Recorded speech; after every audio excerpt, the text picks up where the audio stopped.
Thank you for participating in this session on setting user preferences with Auto Operator Tom.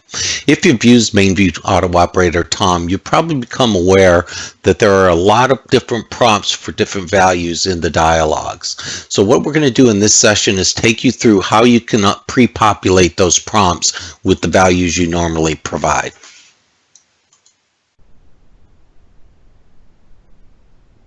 So first thing we're going to do is we're going to start a Tom session, and we're going to navigate to the user preferences option. And you can see in the tree on the lower left side where you can find user preferences under the utilities folder. So once we select user preferences, we're going to be presented with a display that looks similar to this. So this looks very complicated and hard to use. The key to making this usable is to type edit in the command box and press the send button.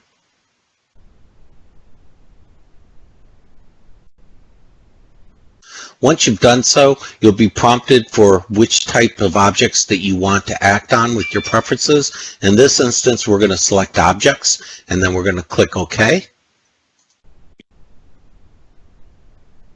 And then we'll be prompted for some additional values. So do we want to set the values for add and update, for cancel, add and update, or do I want to set the options for various actions such as block, reset, start, so on and so forth. In this example, we're going to go ahead and select add and update, and then we're going to go to the next display.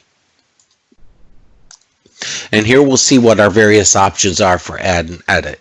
Now what you're going to see when you first come into Tom, if you haven't set your user preferences, is these first two options will not be selected. I encourage you to select those because every time you edit an object, as you've probably seen, you do a PF3 and it prompts you to either cancel or to save. That's kind of silly. I find that if you just select these, it'll go ahead and save when you do a PF3, which is the behavior you'd expect in ISPF. So once we've done this, you're happy with your selections, you can click OK, and then you'll go back to the previous menu. And what we can do here is we're going to select an option called reset for the reset command. And I want to show you how I normally set those options.